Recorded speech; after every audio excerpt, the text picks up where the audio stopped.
Y efectivamente, hace unas semanas Donald Trump anunció la salida de Siria y un triunfo. En un tuit dijo que habían triunfado ya sobre el Estado Islámico. Y dado esa circunstancia en la cual Estados Unidos retira sus tropas del territorio de Siria y del territorio de Irak, quería yo hablar un poco del Estado Islámico y cómo surgió este grupo y si realmente creo que se ha triunfado contra él. Primero que nada, bueno, en este mapa podemos ver esta zona de Medio Oriente y en estas líneas que tenemos con azul y blanco podemos ver los lugares donde existe conflicto hoy en día. Lo hablamos hace unas semanas. Yemen, uno de los estados más pobres de esta región, ha surgido un conflicto que ha exiliado a más de 500,000 personas. En Irak, la guerra de Estados Unidos ha dejado evidentemente un estado debilitado. Siria, una guerra civil propiciada por una minoría chií que gobierna a una mayoría suní y intereses rusos, americanos, turcos y demás. Y evidentemente Afganistán, que no deja todavía de tener un conflicto interno muy grande. Es una región sumamente desbalanceada y con muchos problemas internos en países muy importantes. Si pasamos al siguiente mapa, lo que vamos a ver es un poco cómo fue creciendo el Estado Islámico y cómo fue cambiando. El Estado Islámico se volvió famoso en 2014, cuando tomó la ciudad de Mosul, una de las ciudades más importantes del territorio iraquí. A partir de ahí empezó a extender su territorio. En este mapa lo que podemos ver es, en este color rojo más anaranjado, el territorio que controlaban hace un par de años y el territorio que controlaban en 2017 está en rojos más profusos. En ese sentido hemos visto la pérdida de territorio muy importante del Estado Islámico. Pero hay que recordar, las dos ciudades más importantes que controlaban, Mosul en Irak y Raqqa en Siria, fueron tomadas, por Occidente el año pasado. Eso debilitó sumamente su fuerza y sumamente su presencia. Ahora, ¿cuál es la base del Estado Islámico? ¿Por qué fue tan importante y por qué creció tan rápido?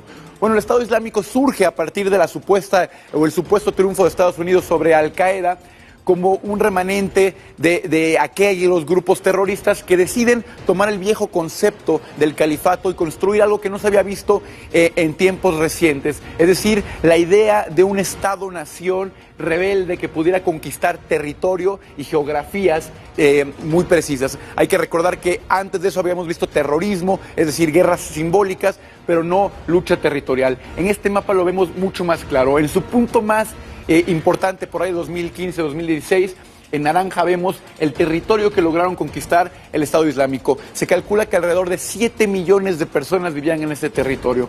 En rojo más fuerte vemos el territorio que ya controlaban en 2017. ¿Por qué empezó a perder control? Porque tres de las cosas que necesitaba el Estado Islámico para seguir creciendo no se pudieron dar. La primera era poder seguir extendiendo su territorio. Y era muy difícil que pudieran seguir extendiendo su territorio por dos razones. Una, las áreas naranjas que vemos aquí, que llegaron a controlar, coinciden casi exactamente con las áreas sunís que tienen estos países. Y era muy difícil pensar que ellos podían entrar a áreas controladas por los chiitas. Pero segundo y más importante, ellos aprovecharon de que Siria e Irak estaban devastados en guerras civiles. Pero ¿cómo iban a poder crecer geográficamente ante países como Turquía, como Líbano, como Israel, como Jordania, Arabia Saudita o Irán, que son países con estados muy fuertes y ejércitos muy poderosos que no tenían los mismos conflictos que Siria e Irak, de tal forma que no pudieron seguir creciendo y eso les impidió seguir aumentando? Pero también otra cosa muy importante, ellos declararon la guerra a Occidente, era parte de su mensaje simbólico y su mensaje de mercadotecnia, y eso evidentemente causó que Occidente reaccionara de forma muy violenta contra ellos. Y por último, la parte de la mercadotecnia. Fue muy importante para el Estado Islámico hacer una empresa de mercadotecnia muy grande que construía miedo y al mismo tiempo reclutaba a miles de voluntarios de todos lados del mundo.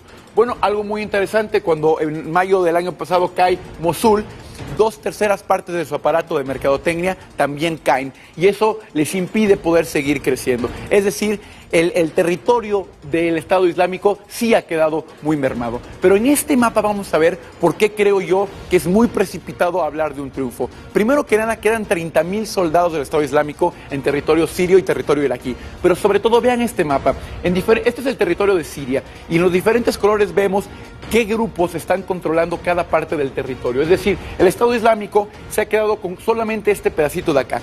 Pero todo lo demás que vemos en diferentes colores son diferentes grupos que una vez que se retire Estados Unidos van a recomenzar su propia lucha. El caso más significativo es los kurdos. Los kurdos fueron los que tomaron el bastión de Raqqa hace unos meses y los kurdos son enemigos del gobierno turco, pero son aliados de Estados Unidos en la guerra contra el Estado Islámico. Ahora que se sale Estados Unidos de esta región, no queda más que pensar que el Estado turco y los grupos kurdos de esta región de Siria van a recomenzar su conflicto. De hecho, ya lo dijo Erdogan, el presidente de Turquía. ¿Qué significa esto? Que va a empezar otra vez a Siria a ser una zona de disputa entre Rusia, Turquía, los kurdos y diferentes grupos, y eso va a facilitar que el Estado Islámico o cualquier otra fuerza parecida a ella puedan resurgir fácilmente. Hay que recordar que hace unos años se celebraba la derrota de Al-Qaeda y tan solo unos meses después se vio el alzamiento de este gran Estado Islámico que realmente surgió como un gran problema para Occidente. Bueno, pues ahora que Donald Trump dice que se ha triunfado sobre el Estado Islámico, este mapa nos dice muy claramente que ese triunfo es un triunfo pírrico porque hay tanta división en Siria y tanta falta de control que seguramente algún otro grupo va a poder aprovechar esta situación geopolítica aquí. Ese es el reporte del Estado Islámico en 2018 y del supuesto triunfo de Donald Trump sobre el Baitiare. Otra evidencia que precisamente pues es común con lo que nos presentas, Emilio, es que el secretario de Defensa, Jim Mattis, decidió renunciar como titular de este cargo precisamente cuando Trump anunció que retirarían las tropas de aquella región del mundo. Así que pues se ve lejos que el conflicto termine allá en Siria y en Irak con el Estado Islámico y con ISIS y estos grupos rebeldes, grupos terroristas que también se mantienen desafortunadamente con un poder todavía importante en la zona. Efectivamente, y lo que hay que vigilar los próximos meses es lo que pase con Turquía y los grupos kurdos que están en Siria. Seguramente habrá conflicto y problemas ahora que Estados Unidos ya no está ahí.